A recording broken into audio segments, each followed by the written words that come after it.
do, and obviously there's so many engine swaps going on in this channel. Ridiculous.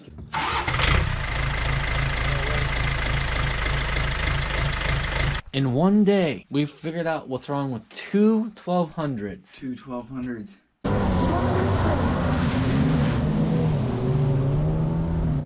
All right, well, let me give a little pretext to this. You guys saw that the other day we took this out and it didn't work very good. And later we found out that it's, you know, sparking on all the cylinders. And also it can run on 2 cylinders, and it doesn't matter which two, because we were checking spark and it would run, and we checked compression, it would run no matter what. So the front 2 are like 120 psi for compression. The back one was about 90 for compression. So that's the one we've been suspecting. It's been that way. So we decided we need to pull the engine out because, well, we were just looking at it this morning, and there's this gray sludge in the bottom, like when you're like from, it looks like the stuff from like when you're honing a cylinder, you get that kind of gray metallic sludge. So I was like, there's got to be something really wrong here. And, you know, in my mind, I'm thinking there's, you know, a hole in the bottom end and it's machining itself. But apparently Jason knows, so he will share with us now what is the true deal. I bet if you look in there, you could figure it out. There's a big hint right back in the back. That rear seal is not in. Oh, okay. Yeah, I see it now. You probably can't see it on the camera, but the rear crankshaft seal has blown out. The engine does have to come out. So here you go. Here's your tech tip. If you've got like 90 on the rear cylinder and you can't figure out for the life of you what's going on, you might check that rear seal, because that has to do with your compression on the rear cylinder. Because on these 2 strokes, the bottom end and the top end are very interconnected. So if you're losing pressure on the bottom end, you're actually losing pressure on the top end as well. And that's not the most perfect way to say it, but you get the idea. We'll have this out in a little bit, and I'll probably show you a little bit more. I think that, like, what's wrong with this is like the first thing you ever said might be wrong with it. Yeah, I did say that, didn't I? Yeah. I was like, oh, it's the back one. It might be the seal that came out. Good predictive powers. Thank you. My ego feels a little bit stroked. Well, that's good. You need your ego feeling good so that you don't feel bad when you have to do all the jet ski work around here. But I don't have to hardly do any anymore. I'm like the guy who's like, yeah, I think it'll be that, and then they do all the work, and that's just the way I like it. I hate getting my hands dirty. You're like the boss. Yeah. For those of you on the internet that don't know, I'm a retired automotive mechanic, and I did that for 15 years. And you're probably wondering how I'm retired, because I don't look especially old. I don't look like retirement age, but that's a different story in and of itself. So you'll have to try to ask me about it, and maybe I'll tell you. Wait, why did you retire? Didn't you love it? Okay, I didn't love it. I might have been good at it, but I did not love it. Well, just, you know what they say, do what you love and follow your passion. And if your passion wasn't there anymore, it's really good that you moved on to, well, whatever profession it is you're doing now that you love.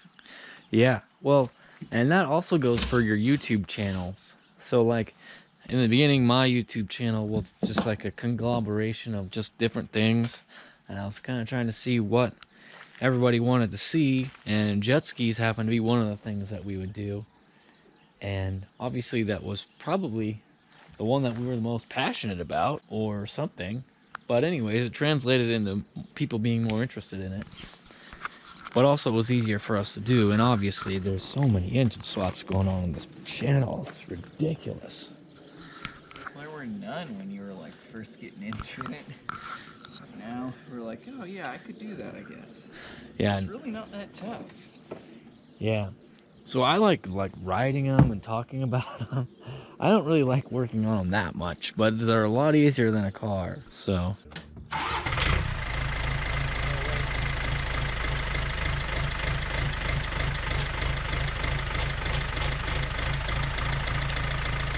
All right, you can see that we have removed the engine. Here's that seal. Put that into the sun. just right about like that. I just continually turn it for you. So this seal is blown out, and the one inside of it, because it's a double seal, is also destroyed. Like you can see, it's not fitting tightly on the crankshaft anymore. So there you go. When I was first looking down in here, I thought there was like a hole here or something, because I couldn't see very good. I was seeing like this sharp edge, so I thought it was a hole, but it was just too dark and I couldn't see. So I don't know how the bottom works. is this the case that we welded up a little bit? Yeah, weld it and it's covered in that stuff. But it looks like the stuff is still there. I mean, we'll turn it over later, but Yeah, I'm sure that part's fine, because that was barely even a crack. But anyways, there you go, everybody. Mystery solved, I guess. If we put it back in and it actually works after we repair it. But I mean, gosh, I hope it works. this motor's been in and out so many times, it's just... Well, it's only been out and in and then back out now. But there was another motor that was in and out during that time That's as true, well. but Jacob put that one in. Yeah, that one was And a he may real have junker. taken it out too. So I mean, like, I didn't have to suffer that much on that one. That's true. Although trying to make that thing run. And the whole point of all of this is that you are trying to get this engine ready to go in the Wave Blaster. Yeah. And he was figuring he might as well test it in here because it's already set up and ready to go. And you don't want this happening when you're stuffing it into a Wave Blaster. Oh yeah. Well, also, you just want it to, like, yeah, I know this works. This part works. So if something doesn't work in there, it'll be something else Exactly. than this. Yeah. Yeah. Oh man, imagine have to go in and out of that. Yeah, because that's going to be a tight fit. Yeah. Well, not as bad as the Superjet. Yeah, that's true. It's good. I just need a good shot of the motor looking all pathetic. Wait, does it look pathetic? So, Jason is attempting to remove the head from his other 1200 engine in because he needs to figure out why the rear cylinder on this one has 0 compression, and that is what we are doing at this moment. This is a different motor than the one that was in the gp1200. This is the one that came out of the one that it was an XL 1200, and I think they cut it up with a sawzall to get the motor out because the hole for the engine was very small. It was very small. And they didn't really film when they chopped it up with a sawzall, which is kind of disappointing. Yeah, I guess we let you down there. Yeah. Oh well. I'm sure there'll be someday another one that we chop up with a sawzall.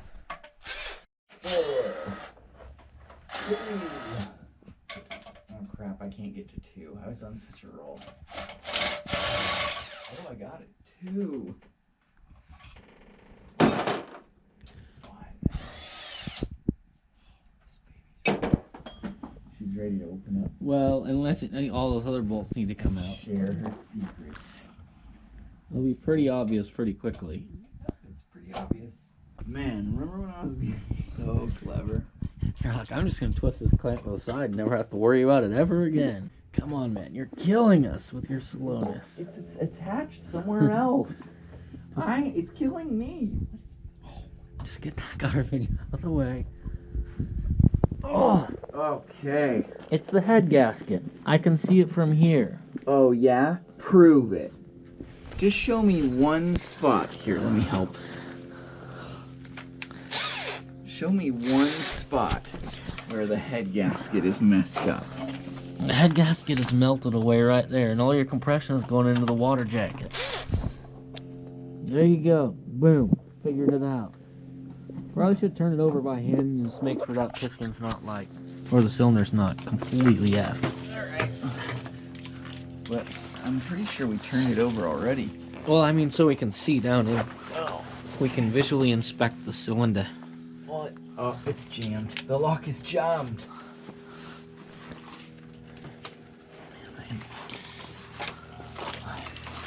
I'm having an easy time with this, let me tell you.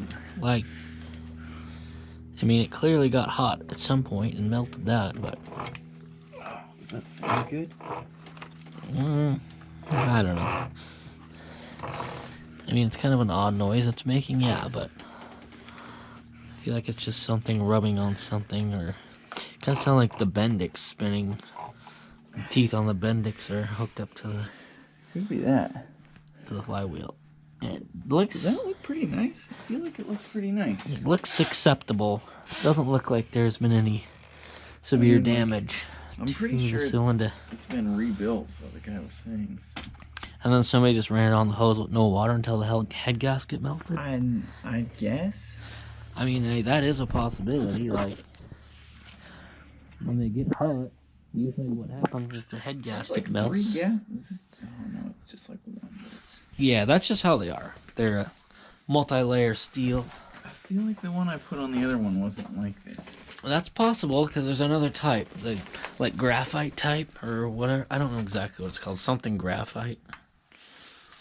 But the multi-layer steel ones seal better. Man, that's kind of nice.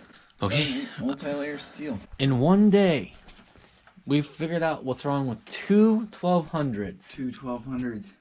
Yeah, I bet all this electronics is just good. Oh. Yeah. Um, It's like us right on the wall. We're the Three Stooges garage. They're like, oh, look, it's some engine. It's broken. This guy's like, oh, look, I've never seen an engine before. This guy's like, oh, yeah, this is an engine and it's broken. And this guy's like, yeah, I'm pretty sure we don't know what we're doing here. yeah, but we totally know what we're doing. Yeah, exactly.